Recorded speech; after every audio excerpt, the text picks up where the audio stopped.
हर खबर पर होगी आपकी पकड़। डाउनलोड कीजिए एबीपी लाइव ऐप। नमस्कार, मैं हूं रूबिका लियाकत। आप सभी का बहुत बहुत स्वागत है मास्टर स्ट्रोक में। एलएसी से मास्टर स्ट्रोक का ये स्पेशल एडिशन इस वक्त आप देख रहे हैं। शाम ढलते ढलते यहाँ का जो तापमान है वो गिर जाता है। देखिए मेरी जबान भी लड़खड़ा रही है। अभी सर्दी ने देश में दस्तक नहीं दी है, लेकिन यकीन मानिए यहाँ का जो तापमान है वो अभी से ही हाड़ कपाने वाला है। मैं 2 दिन से यहाँ पर हूँ, लगातार यहाँ के हालात आप तक पहुंचाने की कोशिश कर रही हूं और यकीन के साथ कह सकती हूं कि इतनी ठंड में भी भारतीय जवानों का खून यहां उबाल मार रहा है। कम समय में भारत की इतनी तेजी से चल रही सैन्य तैयारियों का ही ये नतीजा है कि हर कोई यहां पर कॉन्फिडेंट है। चीन ने एक बार फिर से इसीलिए शांति का प्रस्ताव दिया है। इस बीच बड़ी खबर आ रही है और इस बड़ी खबर से मैं आपको रूबरू करवा देना चाहती हूँ। ये एक अहम बैठक को लेकर है। राष्ट्रीय सुरक्षा सलाहकार अजीत डोभाल ने पीएम मोदी को चीन पर ब्रीफिंग दी है। एनएसए अजीत डोभाल ने एलएसी की मौजूदा स्थिति से पीएम मोदी को ब्रीफ किया है कि वहां पर हालात कैसे हैं। पीएम को एनएसए की तरफ से यह भी बताया गया है कि चीन को लेकर अभी मौजूदा हालात किस तरीके के बने हुए हैं। लेह की हर हलचल पर दिल्ली की पैनी नजर बनी हुई है। आज खुद रक्षा मंत्री राजनाथ सिंह ने भी बड़ी बैठक बुलाई थी और एनएसए अजीत डोभाल उसमें मौजूद थे। सीडीएस बिपिन रावत के अलावा वहां पर जल, थल और वायु यानी कि तीनों सेनाओं के प्रमुख इस बैठक में शामिल हुए थे। उधर मॉस्को में भारत चीन के बीच जो 5 सूत्रीय फॉर्मूला तय किया गया है या तय हुआ है, उसी फॉर्मूले पर इस मीटिंग में डिस्कशन हुआ, चर्चा हुई। क्योंकि भारत का जो अगला कदम है वो क्या होने वाला है, ये हमें बहुत सोच समझ के उठाना होगा। ये सब कुछ चीन की नीयत को देखने और समझने के बाद ही तय किया जाना है कि अगला कदम क्या होगा, व्हाट नेक्स्ट। लेकिन 1962 की जंग हो या फिर डोकलाम विवाद, चीन का इतिहास रहा है, यकीन मानिए इतिहास रहा है कि उस पर आंख मूंद कर भरोसा किया ही नहीं जा सकता है।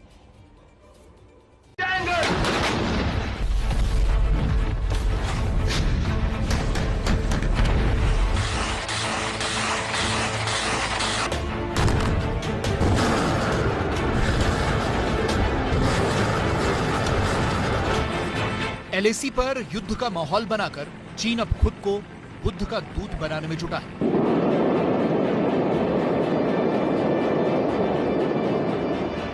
एक तरफ उसने एलएसी पर 50,000 सैनिक और अपने तोप टैंक का पूरा बेड़ा तैनात कर दिया है।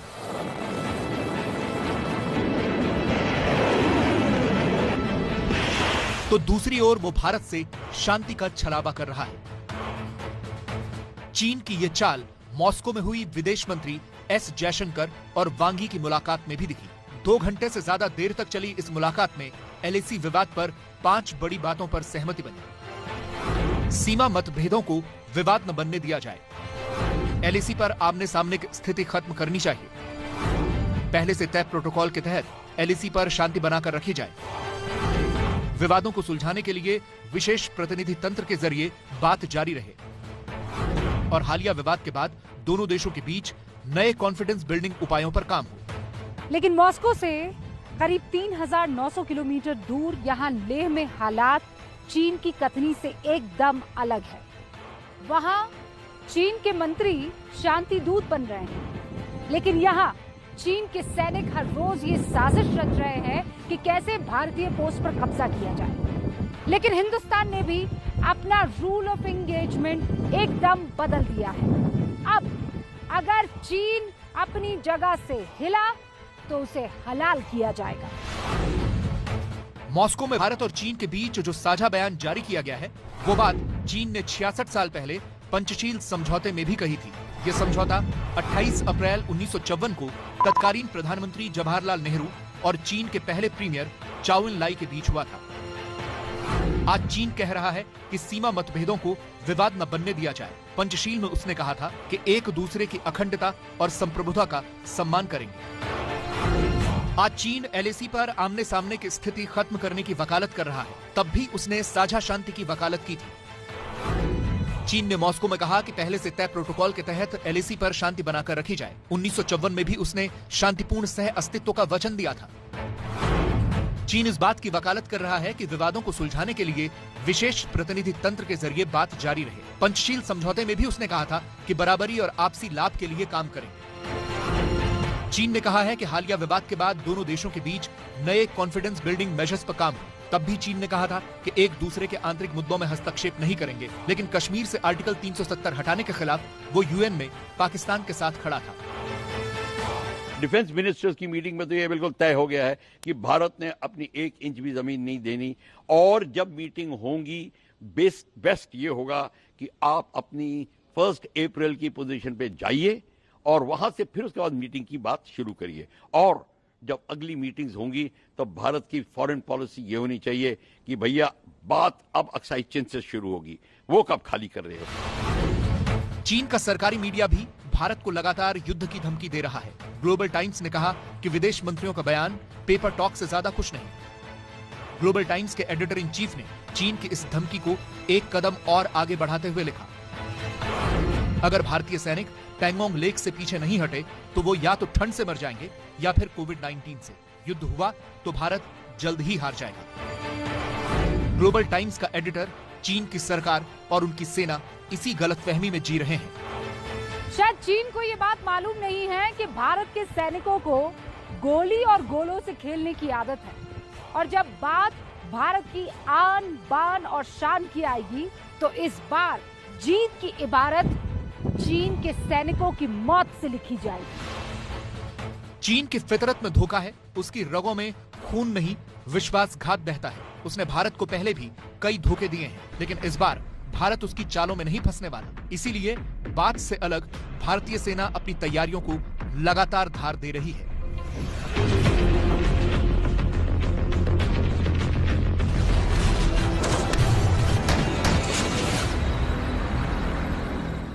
देखिए, सेना भी जानती है कि चीन भरोसे के लायक नहीं है, और इसीलिए थल सेना अपनी तैयारियों को जारी रखे हुए है।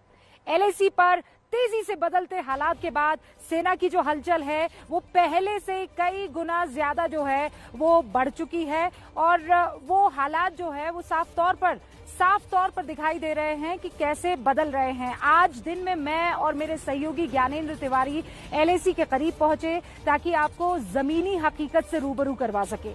इस रिपोर्टिंग के दौरान हमने राष्ट्रहित का पूरा ख्याल रखा। यहाँ हमने अपनी आंखों से ऐसी बहुत सारी चीजें देखी जो चीन को धूल चटाने के लिए काफी थी, लेकिन राष्ट्रीय सुरक्षा को देखते हुए हम वो तस्वीरें आपको नहीं दिखा सकते हैं। लेकिन हमारी ये रिपोर्ट देखने के बाद आपको इस बात का अंदाजा हो जाएगा कि चीन को निपटाने के लिए भारत की तैयारी किस हद तक है, किस लेवल की है। कंधों से मिलते हैं कंधे, कदमों से कदम मिलते हैं, हम चलते हैं जब ऐसे तो दिल दुश्मन के हिलते हैं। अब तो हमें आगे बढ़ते हैं रहना, अब तो हमें साथी है बस इतना ही कहना।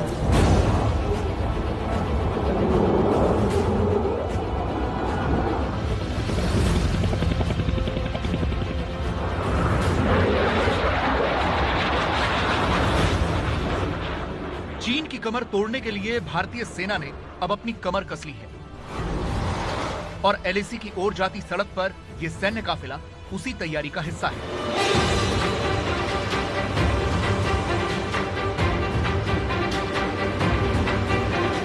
लेह की जो वादियां कभी सैलानियों से हरी भरी रहती थी, अब वहां सिर्फ भारतीय सेना के ट्रकों की चहलकदमी है।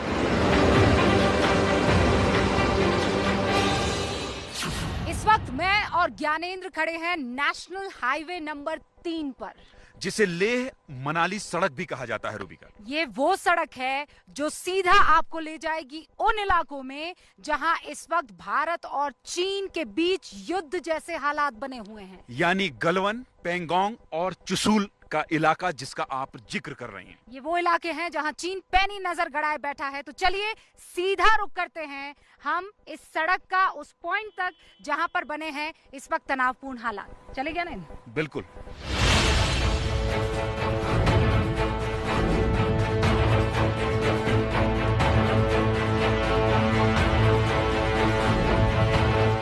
किसी बड़े तूफान के आने से पहले जैसे सन्नाटा पसर जाता है, लेह की इन मटमैली वादियों और कच्ची पहाड़ियों के बीच हमने भी वही सन्नाटा महसूस किया। सड़कों पर स्थानीय लोगों की सिर्फ इक्का दुक्का ही गाड़ियां थी जो हमें आती जाती दिखी। इसके अलावा पूरा इलाका वीरान पड़ा था। आप देख रहे हैं इस वक्त इस सड़क पर आवाजाही जो है वो उतनी नहीं है जितनी अमूमन होती है, क्योंकि रूबिका, ये सड़क लेह मनाली का जो हम पहले जिक्र कर रहे थे, यहाँ पर सैलानियों की भीड़ होती थी और बहुत सारे पर्यटक आते थे। ये लगभग 400 किलोमीटर है यहाँ से मनाली। और लेकिन अभी जो है इस सड़क में जो हम सामने देख पा रहे हैं और हमारे दर्शक भी देख पा रहे होंगे कि सेना की गाड़ियों का मूवमेंट रूबिका सबसे ज्यादा है और सेना की गाड़ियां जा रही, और जो आम ट्रक भी आपको मालवाहक वाहन दिख रहे हैं वो सब ट्रक भी सामान लेकर जा रहे हैं। इस इलाके में नेशनल हाईवे 3 और सिंधु नदी साथ साथ चलती हैं। जैसे जैसे हम आगे बढ़े, पहाड़ियों का कद बड़ा होता चला गया और रास्तों के मोड़ और नुकीले। ये आप टेरेन देखिए ना, ये जो इलाका है ये पहाड़ी इलाके, आपको वहाँ जब आप पहुँचेंगे चुशूल के इलाके में, जब आप पहुँचेंगे गलबन घाटी में, कमोबेश इसी तरीके की पहाड़ियाँ होती है। जिस फिंगर पॉइंट्स का हम जिक्र कर रहे हैं, फिंगर 1 to फिंगर 8, और ये देखिए खूबसूरत नदी, इसी नदी का आप जी, मैं सिंध नदी की बात कर रहा हूँ। बिल्कुल देखिए चमकीला ये पानी, साफ सुथरा पानी, और इसी के साथ ये लगातार सड़क जो है चलती चली जाती है। सर्दी के मौसम में लेह की ये वादियां बर्फ की चादर से ढक जाती हैं, ठंड की मार से चट्टानों में दरार आ जाती है, लेकिन बॉर्डर रोड ऑर्गेनाइजेशन ने अब इस पूरे इलाके में ऑल वेदर रोड का जाल बिछा दिया है, जो भारतीय सेना के टैंक से लेकर ट्रकों तक पूरे साल सबका बोझ उठा सकती है। ऐसा कहा जाता है कि एक बार आप पहाड़ी रास्तों पर चले गए तो आपके शरीर का अस्थि पंजर जो है वो सब हिल जाता है। लेकिन ये सड़क, जैसा मैंने कहा, मक्खन जैसी सड़क, और यही चुभ रही है चीन को, क्योंकि आप चाहे वो दोनों पे एक ओली रोड हो और वहां से भी कई तरीके के अलग अलग सड़कों का निर्माण होना शुरू हो चुका है। ये परेशानी का सबब बन रहा है चीन के लिए। हालांकि ज्ञानेंद्र, आप जानते हैं चीन ये कह रहा है 5 सूत्री अब सामने रखी है बातचीत की, वो कि हम इन सूत्रों पर और हम इन बिंदुओं पर बात करेंगे। भरोसा नहीं किया। कितने बार रूबिका, 4-5 दौर की बातें हो चुकी हैं। हम चीन पर भरोसा कर लें, हम उसकी बात मान लें, हमारी भी कुछ शर्तें हैं, हमारी शर्तों पर आप टेबल पे आओ, बात की जाएगी। लगभग 1 घंटे के सफर के बाद एबीपी न्यूज की टीम जैसे जैसे एलएसी के करीब आती गई, हमें सेना के ट्रक और उसमें बैठे हथियारबंद जवान दिखाई देने लगे। अंदाजा हो गया था कि अब हम सेना की पोस्ट से कुछ ही फासले पर हैं। देखिए, अब तक हमने कुछ 30-35 किलोमीटर का रास्ता तय कर लिया है, है ना, और ये कोई मुझे सेना की पहली पोस्ट नजर नहीं आ रही। यहाँ से अब आपकी पूंछ पड़ताल, आपके पास है कि नहीं है, ये सब शुरू हो जाता है यहाँ इस जगह से। और आप देख रहे हैं जो पहाड़ियों के ऊपर हरी हरी ये जो वो दिख रहे हैं, ये सब सेना की पोस्टर, ये हमें रोका गया है। सुरक्षा कारणों से इस चेकपोस्ट का नाम हम आपको नहीं बता सकते, लेकिन आपको ये जरूर बता दें कि ये चेकपोस्ट चीन सीमा से ज्यादा दूर नहीं। यहाँ से आगे अब सिर्फ सैन्य काफिले को जाने की ही इजाजत है। आगे जाने भी नहीं देंगे मैम। अच्छा, आगे जाने का अधिकार भी नहीं है, तो हम सिर्फ यहीं तक आ सकते हैं। पर आम दिनों में क्या हम आगे जा सकते थे? पहले जा सकते थे मैम। कितना आगे? अभी पहले तो कहीं भी जा सकते हैं, कहीं भी दिखा। अब नहीं जा सकते। इस चेकपोस्ट से आगे भारतीय सेना ने सामरिक रूप से जरूरी और बहुत अहम तैयारियां की हैं, जो हम अभी साझा नहीं कर सकते। इसीलिए राष्ट्रीय सुरक्षा को ध्यान में रखते हुए हमने लौटने का फैसला किया। क्योंकि वो चाह रहे हैं कि ये चीजें कैमरा में नहीं आनी चाहिए, तो मैं कोशिश करती हूँ कि यहीं से हम गाड़ी को पलटाएं।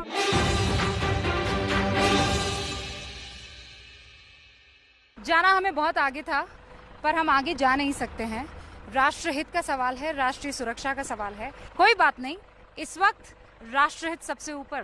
क्या नहीं, हम बार बार ये बात कहते हैं रूबिका कि राष्ट्र हित सर्वोपरि, और उसी जिम्मेदारी को निभा रहे हैं। यकीन मानिए, जिस सड़क से हम लोगों ने ये सफर तय किया है, सुकून तो इस बात का है रूबिका कि अब हम इस सड़क से black top, helmet top, Galwan और पेंगोंग की ओर जा सकते हैं, चुशूल की ओर जा सकते हैं, भले हमें इस सड़क का आनंद और लेने का मौका ना मिले। आनंद भले ही ना लिया हो, लेकिन इस बात का आत्मविश्वास है कि ये सड़क हिंदुस्तान की फतेह की तरफ जाती है। जय हिंद। देखिए, सेना की एक पुरानी कहावत है। सेना की इस कहावत के माने ये होते हैं कि खाली पेट जो है वो युद्ध नहीं लड़ सकती है। An army marches on it's stomach, यानी अगर सैनिक का पेट खाली रहा तो वो जंग नहीं लड़ पाएगा। अब हमें अपने देशवासियों को ये बताने की जरूरत नहीं है कि हिंदुस्तान की सेना का पेट कभी खाली नहीं होता। हमने कुछ दिन पहले आपको ये बताया था कि भारत ने अपने सैनिकों के लिए यहाँ सर्दियों का पूरा इंतजाम कर लिया है, लेकिन आज चीन को एक बार फिर बताना है, और बताना जरूरी है क्योंकि चीन का सरकारी अखबार भारतीय सेना के बारे में झूठ फैला रहा है, फेक न्यूज चला रहा है। चीन के अखबार ग्लोबल टाइम्स ने भारत के सैनिकों के खाने पर सवाल उठाए हैं और कहा है कि भारतीय सैनिकों को डिब्बा बंद ठंडा खाना दिया जाता है। ग्लोबल टाइम्स के इस झूठ का पर्दाफाश करती मास्टर स्ट्रोक की अब ये अगली खबर आपके सामने है।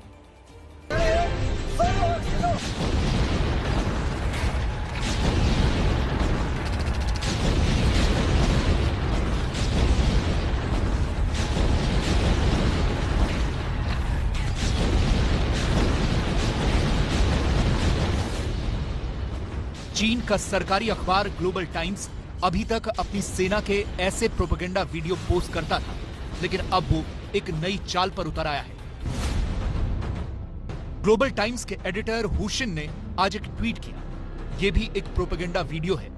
इस वीडियो में दिख रहा है कि चीन के सैनिक खाना बना रहे हैं। इसके बाद खाना बनकर पैक हो रहा है। कई डिब्बों में पैक होने के बाद खाने को ट्रक में लोड किया जाता है और फिर ट्रक से खाना ड्रोन्स में रखा जा रहा है। चीन के ये ड्रोन्स उड़ रहे हैं और फिर कुछ और सैनिकों तक खाना पहुंचा रहे हैं। और आगे इसी वीडियो में चीन के सैनिक खाना खाते हुए दिख रहे हैं। ग्लोबल टाइम्स के एडिटर ने इस वीडियो को ट्वीट करते हुए लिखा, जैसे ही सर्दियां इन पठारों पर पहुंचेंगी, इन ड्रोन्स के साथ पीएलए की सीमा पर तैनात सैनिक गर्मा-गर्म खाने का मजा उठा पाएंगे। लेकिन नजदीक में ही मौजूद भारतीय जवानों के साथ संवेदना है, जिन्हें सिर्फ डिब्बा बंद ठंडा खाना ही खाना पड़ेगा। चीन साफ तौर पर झूठ बोल रहा है, क्योंकि एक तरफ चीन का दावा है कि भारत के मुकाबले के लिए उसने लद्दाख में एलएसी के पास 50,000 सैनिक तैनात किए हैं। तो क्या चीन ये कह रहा है कि वो इन 50,000 जवानों तक ड्रोन से ही खाना पहुंचाएगा? क्योंकि ये किसी भी कीमत पर संभव नहीं लगता है। अब जरा चीन के दूसरे झूठ का पर्दाफाश करते हैं। चीन का दावा है कि भारतीय जवानों को डिब्बा बंद ठंडा खाना मिलता है। चीन झूठ बोल रहा है, क्योंकि भारतीय सेना की हर रेजिमेंट और फील्ड यूनिट के साथ उनके खुद के कुक और रसोइये होते हैं, जो कि युद्ध के मैदान तक भी उनके साथ ही रहते हैं। यही नहीं, भारतीय सेना की हर फील्ड यूनिट और कंपनी तक को भी अपना खुद का ड्राई राशन और खाने पीने का दूसरा सामान मिलता है, जिससे ये कुक और रसोइये ही भारतीय सैनिकों के लिए खाना बनाते हैं, जिससे न केवल भारतीय सैनिकों को ताजा बल्कि उनकी पसंद का खाना मिलता है। हमारी टीम ने खुद कई बार फ्रंटलाइन के जवानों के लंगर को करीब से देखा है। एक कंपनी में 70 से 80 जवान होते हैं और भारतीय सेना की हर कंपनी जरूरत के हिसाब से अपना लंगर बनवाती है, जैसा कि इन तस्वीरों में आप देख रहे हैं। यहाँ सेना के जवानों के लिए खाना बन रहा है। सुरक्षा कारणों की वजह से फ्रंटलाइन पोस्ट के इस वीडियो के लोकेशन हम आपको नहीं बता सकते। इसके अलावा सैनिकों के लिए खाने पीने का इंतजाम करने में सबसे महत्वपूर्ण भूमिका निभाती है आर्मी सर्विस कोर, यानी एएससी। हर कोर, डिवीजन और ब्रिगेड में एक एएससी की यूनिट जरूर होती है। इस कोर का काम ही होता है सैनिकों के लिए ड्राई राशन जैसे दाल, चावल, सब्जी, मीट, तेल हर कंपनी तक पहुंचाना, जो फील्ड में तैनात रहती है। इसके अलावा दवाई, गोला बारूद और इत्यादि जो तमाम जरूरतें सेना की होती हैं, वो भी एएससी की ही पहुंचाने की जिम्मेदारी होती है।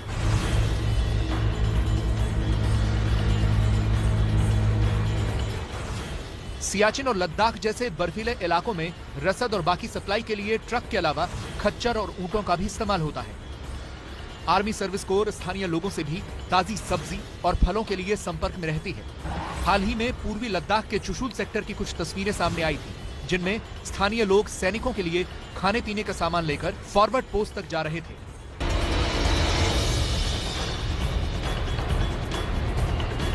इसके अलावा लेह की डीआरडीओ की लैब से भी सैनिकों को ताजा खाना मुहैया कराया जाता है। वैसे तो लद्दाख के इन पठारों और पहाड़ों पर कुछ नहीं उगता है, लेकिन यहाँ पर defence institute of high altitude research यानी DIHAR बहुत से फल और सब्जियों को उगा रहा है। ये इंस्टीट्यूट पूर्वी लद्दाख के दूर दराज के इलाकों में चीन सीमा पर तैनात सैनिकों को फ्रेश फूड, फल और मीट पहुंचाता है। इस लैब में 101 तरह की सब्जियां उगाई जाती हैं। अब जिस देश के जवानों तक ताजा और स्वच्छ खाना पहुंचाने का ऐसा इंतजाम हो, वहां चीन का झूठ नहीं चल पाएगा।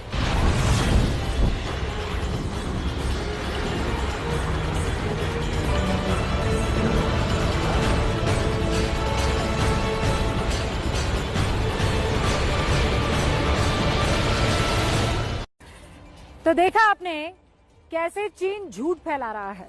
चीन भले ही फेक न्यूज फैला रहा हो, लेकिन हम चीन को एक सच्ची खबर दिखाने जा रहे हैं। सच्ची, नोट कीजिए, एक ऐसी खबर जिसे देखकर चीन बहुत ज्यादा परेशान हो जाएगा, क्योंकि अब चीन के खिलाफ भारत और जापान ने हाथ मिला लिए हैं। हमने आपको कुछ दिन पहले ये दिखाया था कि कैसे भारत जब चाहे हिंद महासागर में चीन की गर्दन मरोड़ सकता है, क्योंकि यहाँ भारत बहुत ज्यादा ताकतवर है। हिंद महासागर में चीन को घेरने के लिए भारत ने एक चक्रव्यूह रच लिया है, जिसमें अब जापान का भी साथ उसे मिल रहा है। समझौता यह है कि भारत और जापान एक दूसरे सैन्य अड्डों की सेवाओं का इस्तेमाल करेंगे एक दूसरे की, और इससे चीन की जो मुसीबतें हैं वो कैसे बढ़ जाएंगी, आपको अब हमारी अगली रिपोर्ट में ये पता चलेगा।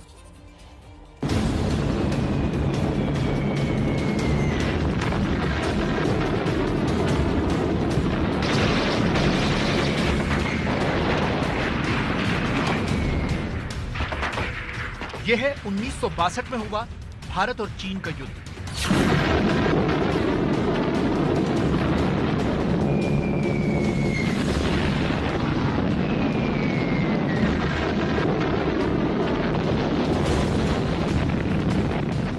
और यह है 1937 से 1944 के बीच हुआ चीन और जापान का युद्ध।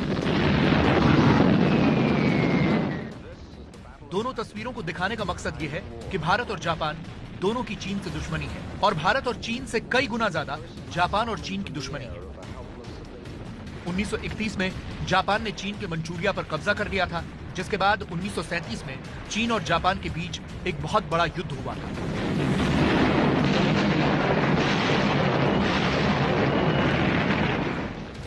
यह युद्ध सेकेंड वर्ल्ड वॉर के खात्मे के साथ ही खत्म हुआ।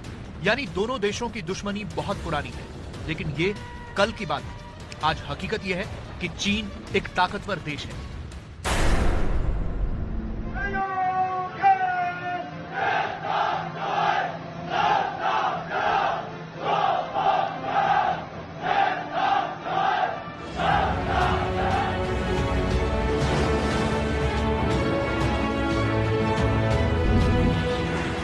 उसके पास दुनिया की सबसे बड़ी नेवी तो है ही, सेना भी उसकी काफी बड़ी है।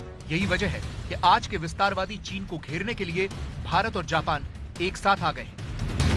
भारत और जापान के बीच एक सैन्य डील हुई है। इस डील के तहत सैन्य बलों के लिए सेवाओं के आदान प्रदान करने का समझौता हुआ है। इस डील का नाम म्यूचुअल लॉजिस्टिक सपोर्ट अरेंजमेंट यानी MLSA है। समझौते के मुताबिक भारत और जापान की सेनाएं एक दूसरे के बेस का इस्तेमाल कर पाएंगी। दोनों देशों की सेनाएं एक दूसरे की सेवाओं का इस्तेमाल कर पाएंगे। भारत ऐसे ही समझौते पहले अमेरिका, फ्रांस, दक्षिण कोरिया, सिंगापुर और ऑस्ट्रेलिया के साथ भी कर चुका है। जब हमारे जो नेवल वॉरशिप्स हैं, जब वो ईस्ट चाइना सी या साउथ चाइना सी या पैसिफिक ओशन में जाएंगे और उनको तेल की आवश्यकता होगी, उनको खाने पीने, अपने सेलर्स के खाने पीने की जरूरत होगी, या कोई छोटी मोटी मरम्मत की जरूरत होगी उन जहाजों को, तो उनका वापस हिंदुस्तान में आके रिप्लेनिशमेंट करा के, रिपेयर वर्क करा के और फिर वापस जाना ईस्ट चाइना सी, साउथ चाइना सी, ये बहुत ही लंबा चक्कर पड़ेगा। इससे बचने के लिए हमने लॉजिस्टिक करार करे हैं और वो वहीं के वहीं अपना लॉजिस्टिक रिप्लेनिशमेंट करके और अपना जो ऑपरेशनल टास्क है उसको पूरा करें। 2016 में अमेरिका से हुए समझौते के बाद भारत अमेरिका के जिबूती, डिएगो गार्सिया, गुआम और सुबिक बे के मिलिट्री बेस की सेवाओं का इस्तेमाल कर सकता है। 2018 में फ्रांस के साथ हुए समझौते के बाद भारतीय नौसेना फ्रांस के रियूनियन आइलैंड्स, मेडागास्कर और जिबूती पर बने नौसैनिक अड्डों की सेवाएं ले सकती है। और अब जापान के साथ भारत का ये नया समझौता हुआ है। भारत और जापान की इस पहल से इलाके में अब चीन के दबदबे पर अंकुश लगना तय है, क्योंकि ये समझौता हिंद महासागर में चीन को घेरने में मदद करेगा। यहाँ भारत चीन को हर तरफ से घेर रहा है। दक्षिण चीन सागर में जापान का भी चीन के साथ समुद्री विवाद है। दक्षिण चीन सागर में जापान ने युद्धपोत जेएस कागा की तैनाती की है, जो अमेरिकी सैन्य बेड़े का साथ दे रहा है। भारत और जापान के बीच रणनीतिक संबंध पहले से हैं, लेकिन चीन से मौजूदा टकराव के बीच हुई इस डील से हिंद महासागर में चीन की घेराबंदी और ज्यादा आसान हो जाएगी, क्योंकि इस डील के बाद भारत हिंद महासागर में भी रणनीतिक बढ़त ले सकता है। चीन दुनिया का सबसे बड़ा तेल का खरीदार है। उसकी विशाल अर्थव्यवस्था के लिए तेल की आपूर्ति हिंद महासागर से होती है। हिंद महासागर में मलक्का स्ट्रेट व्यस्ततम समुद्री कारोबारी मार्गों में से है। चीन का 72% पेट्रोलियम आयात भी इसी छोटे से गलियारे से होता है। तेल उत्पादक देशों से चीन के मालवाहक जहाज इसी रास्ते से तेल लेकर जाते हैं। चीन की असली चिंता यही है। उसे हमेशा ये डर है कि मलक्का स्ट्रेट पर उसकी अर्थव्यवस्था की गर्दन फंसी हुई है। चीन के लिए सबसे बड़ी चिंता की बात यह है कि उसका ये पूरा कारोबारी आयात हिंद महासागर से होता है। भारत की भौगोलिक स्थिति उसे हिंद महासागर की बड़ी और खास ताकत बनाती है। भारत जब चाहे हिंद महासागर में चीन के कारोबार को बंद कर सकता है। और अब तो चीन को हिंद महासागर में घेरने के लिए दूसरे देश भी भारत के साथ आ रहे हैं।